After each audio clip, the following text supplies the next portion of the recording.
j'ai trouvé que ce qui nous manque dans le pays, ce sont les statistiques réelles. Parce que j'ai vu même des ONG, par exemple, qui viennent dans le pays, ils disent, j'ai quelque part où je peux trouver des financements pour lutter contre la malnutrition, par exemple. Il va à l'Institut des statistiques, ils vont demander, donnez-moi un rapport qui montre que vous avez faim pour aller chercher des financements. Ils te donnent 10 millions et vous donnez des fausses statistiques pour lui permettre effectivement d'avoir accès à son financement. Il vient, il ne fait rien, mais il a eu un financement parce que effectivement, la population n'a pas faim, mais il vient pour lutter contre la faim. Donc, pour vous dire que, pour moi, tout ce qui sont dit, c'est la politique. Vous persistez pour dire que le Burundi n'est pas un pays pauvre? Vraiment, même devant les citoyens, je leur ai dit, le Burundi n'est pas pauvre parce que, nous avons en capital ressources naturelles, nous avons des citoyens résilients qui travaillent, qui sont intelligents. Ce qui nous manque, c'est un capital de démarrage. Alors, quand vous avez un capital, vous avez des ressources humaines, est-ce que vraiment vous pouvez dire que vous êtes pauvre? Alors, si aujourd'hui on dit que vous êtes pauvre, il faut d'abord me montrer les citoyens vivent comment. Bon, il est vrai, dans les caisses de l'État, nous sommes dans l'incapacité de résoudre certains problèmes, par exemple le problème des infrastructures. Mais je vois que c'est possible, aucun pays n'est riche. Chaque fois, sinon il y aurait des pays qui seraient assis aujourd'hui.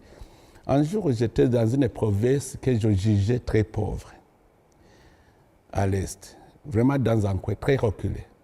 J'ai demandé à la population, celui qui est pauvre, qu'il vienne nous exposer l'origine de sa pauvreté.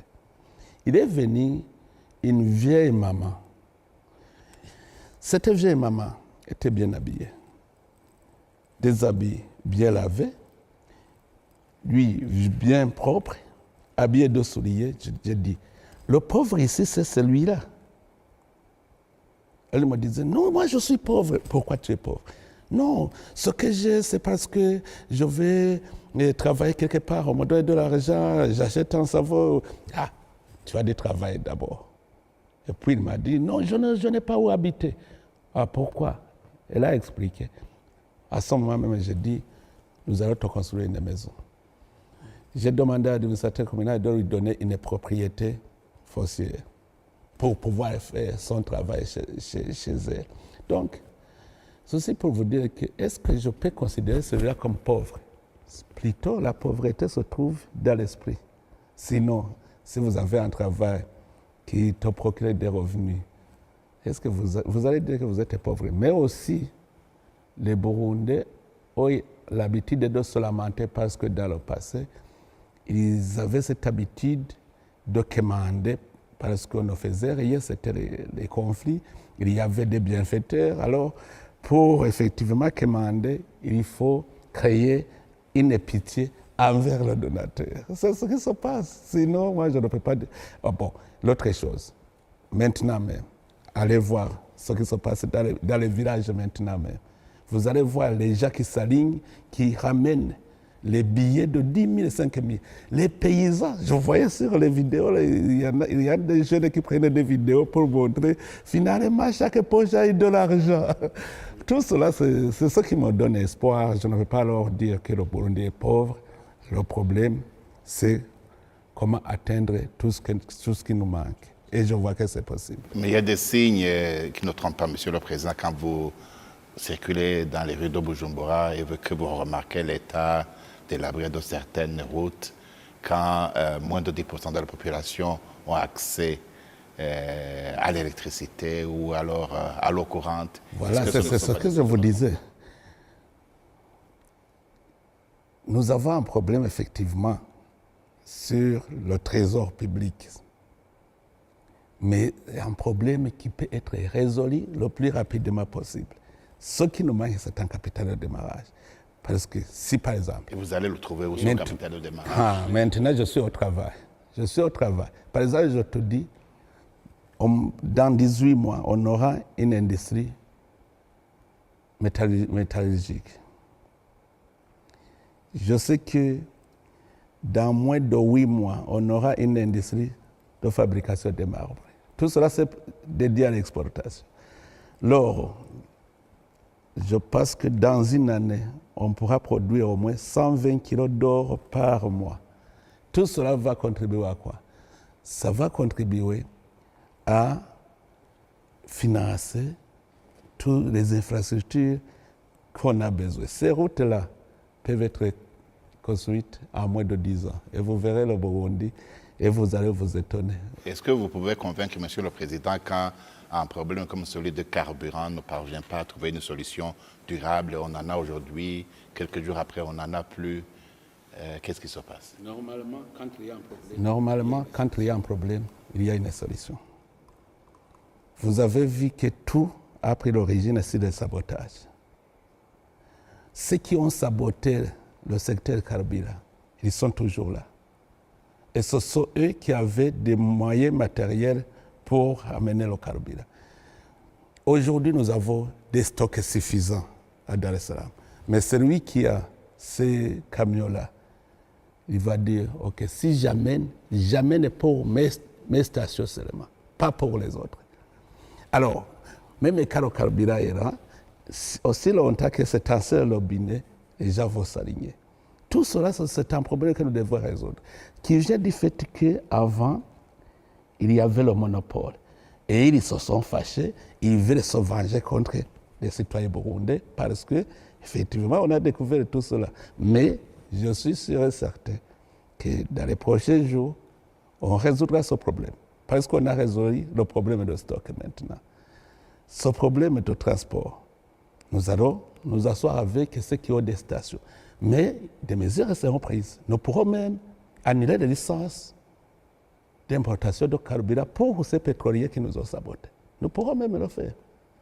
Mais alors, je sais que nous allons nous asseoir, attendre un peu, et vous allez voir que la solution sera trouvée. Mais il y aura ceux qui vont souffrir de ces solutions. Oui, Monsieur le Président, parlons un peu de la sous-région. Vous êtes impliqué comme président de l'EAC à la recherche de la paix au Congo. Mais nous avons entendu le président congolais dernièrement au Botswana dire qu'il n'était pas content du travail de la force de l'EAC au Congo, qu'il va même considérer à la renvoyer. Qu'est-ce que vous dites en tant que président de cette initiative? Je crois que lui, d'abord, il voudrait que la paix soit rétablie le plus rapidement possible. C'est le souhait de nous tous, c'est son souhait. Mais c'est lui qui est le plus responsable du territoire. Donc, il fait son analyse personnelle ou analyse gouvernementale sur la situation de la région. Quand il voit, par exemple, que le sud de Kivu est plus stable, plus sécurisé que le nord Kivu, lui, il dit, voilà, le sud Kivu, c'est bien. Donc, l'unité qui travaille au sud Kivu sera bien appréciée. Parce que lui, il y veut les résultats. Au nord Kivu, les combattants du M23 qui perturbaient la paix ne sont pas encore cantonnés. Donc, tant qu'ils ne sont pas cantonnés, c'est qu'il y a tension. Et quand il y a tension, il voit qu'il n'y a pas de résultat. Sinon, nous sommes une même unité, sous le même commandement. Donc, je pense que, mais après analyse quand même, on a vu qu'il y a aussi la responsabilité du gouvernement de la RDC parce que c'est lui qui doit préparer les zones de cantonnement. Alors maintenant, on nous a promis que dans 2 semaines, maintenant une semaine est écoulée, dans 2 semaines, il sera prêt. Donc, on saura le travail que la région aura fait. Mais le travail est déjà abattu, c'est que le cessez-le-feu est visible sur terrain. Vraiment, là, c'est un résultat qui est palpable, qui est visible, qui est là. Oui, la force, c'est une composante militaire. Le M23, notamment parmi tant d'autres groupes rebelles, demande pour parler politique avec le gouvernement, que le gouvernement a exclu d'office. Est-ce que vous allez continuer seulement sur le volet militaire? Non, je crois que Le volet politique doit exister toujours. Mais il y avait des conditions. Les conditions, c'était d'abord intégrer le processus de paix réel. Alors, maintenant, même le gouvernement de la RDC dit que si le M23 accepte d'être cantonné et qu'ils entament le processus de DR, ce sont des citoyens. Ce sont des citoyens congolais qui doivent participer eux aussi à la vie nationale. C'est normal. On discute sur cette question et le gouvernement toujours a posé cette condition. Il ne dit pas qu'il ne va jamais accepter que le M23 entre dans le dialogue, mais il dit qu'il faut d'abord montrer la volonté d'aller dans le processus de paix. Donc là, je trouvais que c'est réel, c'est compréhensif. Oui, Monsieur le Président, sur le chemin de la normalisation des relations avec le voisin du Nord, c'est-à-dire le Rwanda, il reste la question épineuse de vous remettre les présumés coupables du putsch de 2015. Où en êtes-vous avec cela? Oh, maintenant, c'est une question aussi qui a beaucoup évolué. D'abord, nos relations se sont améliorées nettement. Aujourd'hui, que ce soit les responsables des corps de défense et de sécurité au niveau des frontières, ils contrôlent la sécurité ensemble, ils échangent des informations, ils travaillent ensemble. Là, il n'y a plus de questions. Même les gouverneurs frontaliers aussi font la même chose. Les autorités se rencontrent. Alors, je peux vous dire que sur cette question de remise des putschistes pour être jugés au Burundi, c'est une question aussi qui a beaucoup évolué parce que pour les hautes autorités, c'est déjà un acquis. Ils doivent être jugés au Burundi. Et maintenant, ce sont des techniciens qui sont en train alors d'étudier les voies de mise en œuvre. En fait, maintenant, c'est le moment de mise en œuvre de tout ce qui a été convenu sur la remise de ces putschistes qui viendront pour être jugés. Donc, je ne peux pas maintenant dire que ce n'est plus une question. Maintenant, c'est la voie de la mise en œuvre. Monsieur le Président, j'en termine par là. L'Union européenne était avant 2016 l'un des plus grands bailleurs du Burundi. Maintenant, les relations sont améliorées. Est-ce que l'aide a recommencé à couler? D'abord, mes préoccupations, toujours, moi, ce n'est pas attendre l'aide.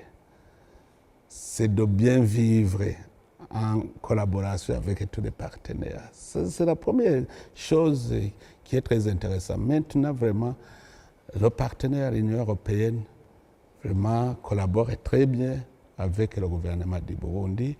Et tout ce qui est, par exemple, des appuis, ils doivent appuyer le Burundi à la limite des moyens disponibles. C'est pour cela qu'ils doivent choisir les domaines dans lesquels ils voient que c'est prioritaire. Donc maintenant, il y a toujours le dialogue qui est toujours là, on étudie ensemble. Mais je vous dis que mes efforts, pour moi, je ne peux pas me camponner sur la demande des aides. Plutôt, j'arrive à une situation où moi je dis, j'ai besoin de quelqu'un qui m'avance pour faire mes programmes de développement comme ça. Je vois que le Burundi ne sera toujours pas commandeur parce que je vois le chemin. Vous avez vu qu'on a déjà tracé la vision 2040, pays émergent 2040. Mais je pense que si on fait des analyses objectives au niveau des statistiques, je crois que le Burundi peut être maintenant à la situation où on compte arriver en 2030. Donc, tout cela, vraiment, je ne me borne pas sur la demande d'aide, c'est plutôt la demande d'appui dans nos programmes de développement. Et l'Union européenne est prête à soutenir le Burundi dans ce programme de développement. Et vous avez vu que nous faisons beaucoup de réformes. Maintenant, nous ne préparons pas le budget par rapport à l'aide, nous préparons le budget par rapport à notre capacité, mais comme nous avons des programmes, nous proposons ces programmes à nos partenaires et chacun prend un programme qui nous intéresse, l'Union européenne y compris. Le responsable des droits de l'homme de l'Union européenne que vous avez reçu récemment vous a demandé d'accéder à la demande des Nations Unies de permettre aux rapporteurs des droits de l'homme de venir au Burundi. Est-ce que vous allez accéder à cette requête? Je crois que maintenant, nous sommes à une autre époque. Ce n'est pas l'époque là. C'est comme si on me demandait de mettre le Burundi en 1980. C'est impossible. On ne peut pas retourner en 2015-2016. C'est pour cela d'ailleurs que j'ai demandé au commissariat des droits de l'homme des Nations Unies de venir s'asseoir avec le gouvernement du Burundi et analyser ensemble la situation des droits de l'homme au Burundi. Alors là où nous trouverons des failles, nous allons voir ensemble les stratégies de comment gérer ces failles. Alors, à ce moment-là, c'est là où on met en place un mécanisme de mise en œuvre de toutes les actions qu'on aura fixées ensemble. Donc, si vous me dites retourner en 2018, en 2019, vraiment, ça sera impossible pour moi. C'est pour cela que, d'ailleurs, même au Burundi, il y a des choses qu'on gère avec la Commission Vérité et Réconciliation. Parce qu'on ne voudrait pas vivre ce moment-là. Or, je crois qu'ils m'ont compris, parce que j'ai vu le rapport, par exemple, des débats qui ont eu lieu à Genève. Ce n'est plus quand même très dur qu'avant.